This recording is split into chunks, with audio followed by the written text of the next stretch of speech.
Alors aujourd'hui, on va parler de ce qu'on appelle division, partition.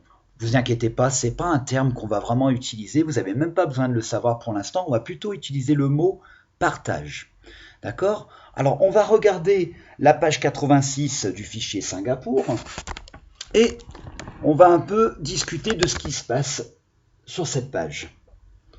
Donc on voit Alice, Adèle, Maëlle, Adèle, Idriss et Maëlle, et Alice, elle dit quelque chose. Elle dit, on va partager équitablement 12 pommes entre les 3 enfants. Et nous, ce qu'on veut savoir, c'est que si on a 12 pommes, combien chaque enfant peut avoir si c'est équitable? Déjà, rappelez-moi, ça veut dire quoi équitable? Est-ce que ça, c'est équitable, c'est ce que Ethan il est en train de manger pour son petit-déj?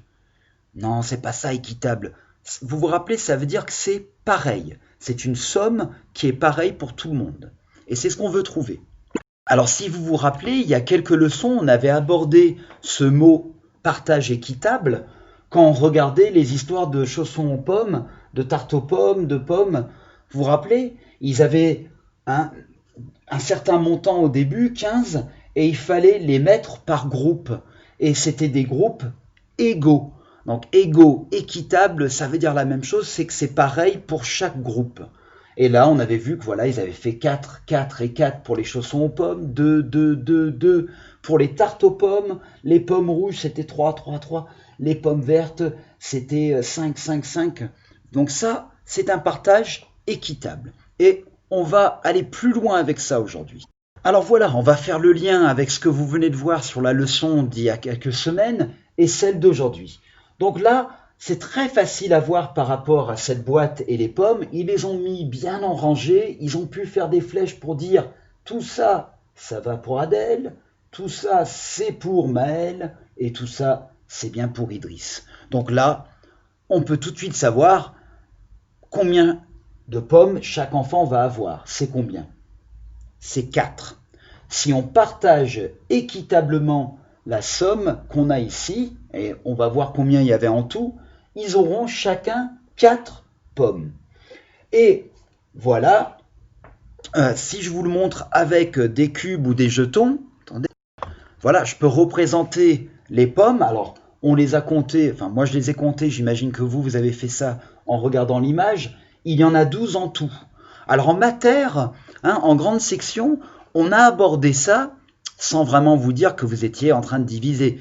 Mais on avait appris à faire un partage en faisant, s'il y a 3 personnes, je mets un pour Adèle, un pour Maëlle, un pour Idriss. Et je continue après.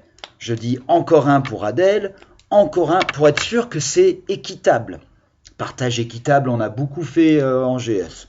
Et je remets un pour Idriss, donc ils ont 2, 2, 2. Je continue pour être sûr qu'ils ont toujours le même montant. Donc maintenant, je mets 3 pour Adèle, 3 pour Mister Maël, 3 pour Idriss.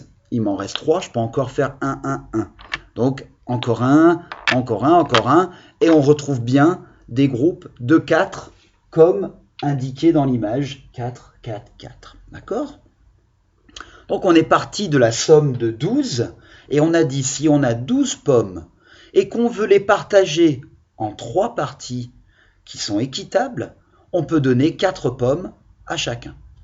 Est-ce que vous comprenez jusqu'à maintenant? Bien sûr que oui, ça c'est fastoche. Donc on peut dire ici, si on veut faire une phrase avec des notions mathématiques, on peut dire on a divisé 12 pommes en 3 groupes. Alors vous entendez ce mot diviser. Alors déjà en début de semaine, on avait un nouveau mot, multiplier. Maintenant, vous avez le mot diviser.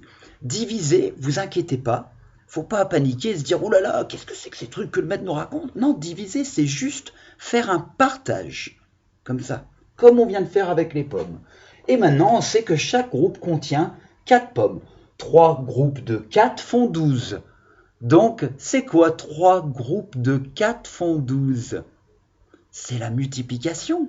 Si on fait, dès que vous entendez les groupes, on en a parlé hier pendant le Zoom, c'est 3 fois 4 égale 12. Donc vous voyez qu'on peut multiplier pour vérifier la réponse de notre division. Donc voilà, déjà, on va juste s'arrêter et regarder un écrit qui est très important, qui va résumer ce que je viens de dire. La division, ça va être de partager, dans ce cas-là, hein, avec les pommes, partager en 3 groupes égaux, et on a 4 pommes par enfant. Ah, vous voyez pas le bout, pardon. Oh là là. Voilà. Et multiplication, c'est réunir ces 3 groupes de 4 et on trouve 12. Donc vous voyez que si on en fait un, on peut trouver l'autre. D'accord? Alors regardez le bas de cette page, si on revient au fichier. Donc il y a une situation de partage. Partager équitablement 8 bananes entre 4 enfants. Donc on a Adèle, Maël, Alice et Idriss. Il y a 8 bananes, il faut que ça soit un partage équitable. Alors je sais, il y en a plein qui vont dire, moi je sais tout de suite, hop, hop, hop, hop, je fais dans ma tête, super. Mais moi je vais quand même vous montrer avec les cubes, parce que j'aime bien avoir une représentation visuelle dans les mathématiques. Visuel, c'est ce qu'on voit. Donc je vais représenter les 8 bananes par des cubes. Donc j'en compte 8, 1, 2, 3, 4, 5, 6, 7, 8. Voilà, j'ai les 8 bananes ici.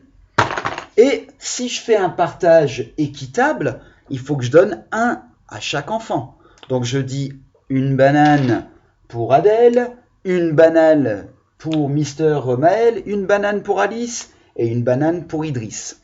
Il m'en reste 4. Ils sont 4, donc je peux redonner une banane pour Adèle, une banane pour Maël, une banane pour Alice et une pour Idriss. Et ils ont combien chacun? Si on regarde mes groupes, 2, 2, 2, 2, c'est un partage équitable. Et on peut dire, chaque enfant aura 2 bananes. On est parti de 8 bananes. On a divisé par 4 pour voir combien ils peuvent avoir chacun. Et là, le résultat, c'est 2. D'accord? Est-ce que vous comprenez? Si on fait la multiplication pour vérifier, ça serait quoi? 2 bananes, il y a 4 groupes, donc 2 fois 4. 2 fois 4, c'est 4 plus 4 égale bien 8. C'est bon? On suit? Super. Alors, on va aller à la page 87. C'est la page suivante et il y a un nouveau partage à faire. Oups, je suis allé trop loin. Voilà, on a des citrons. Ah, flûte. On va les répartir équitablement. Donc, il y a 10 citrons et il y a 2 corbeilles. Et nous, il faut qu'on les répartisse équitablement. Donc, ici, je vais représenter mes 10 citrons. Donc, j'ai mes 10 citrons. J'ai 2 corbeilles, donc c'est mes 2 groupes. On est d'accord? Si je fais 1 dans une corbeille, 1 dans une autre, et je continue. 1, 1, 1, 1, 1, 1. Il m'en reste plus que 2. 1, 1. Maintenant, je peux dire que dans une corbeille, il y a 1, 2, 3, 4, 5 citrons. Et c'est équitable, donc dans l'autre, il y a aussi 1, 2, 3, 4, 5 citrons. D'accord? On a 5 et 5. On les a répartis équitablement. Si on divise 10 par 2, le résultat, c'est 5. Et si je fais 2 groupes avec 5 dans chacun, donc ça sera 5 fois 2 égale bien 10. Il y aura 5 citrons dans chaque corbeille. Voilà, c'est ça la division. C'est un peu l'opposé de la multiplication. On est en train de prendre un groupe et on le répartit équitablement en différents petits groupes. Et on vérifie par la multiplication, si on en a besoin. Alors maintenant, on va diviser 18 oranges en 3 groupes égaux. Donc quand vous voyez diviser, vous savez que c'est partagé. C'est presque la même chose. Hein. Donc si j'utilise les cubes, alors eux ils mettent des jetons, parce qu'à la maison vous avez sûrement des jetons. Vous pouvez même utiliser des petites pièces de 1 shilling, ce que vous voulez. Mais vous en faites un groupe de 18, donc là j'ai fait la dizaine et 8. Et nous on doit répartir en 3 groupes égaux. Donc je vais faire mon partage. Alors je peux faire un à la fois. Là, comme j'ai beaucoup, je vais commencer avec 3. Je vais mettre 3 chacun pour aller plus vite. Donc je fais 3 pour cette barquette, je ne sais pas ce que c'est, hein, carton. 3 pour le deuxième. J'en mets 3 pour le troisième. Donc déjà j'ai 3, 3, 3. Il me reste tout ça. Alors je vais essayer d'encore faire 3, 3, 3. Je mets 3 pour le premier, ça me fait 6. 3 pour le deuxième, ça fait 6 aussi. Et j'avais 3 pour le troisième, et donc j'ai bien 6, 6, et encore 6. Donc ça fait 6 ici, 6 ici, et 6 ici. Il y aura 6 oranges dans chaque carton. C'est ça ma division. J'ai fait 18 divisé par 3 égale 6.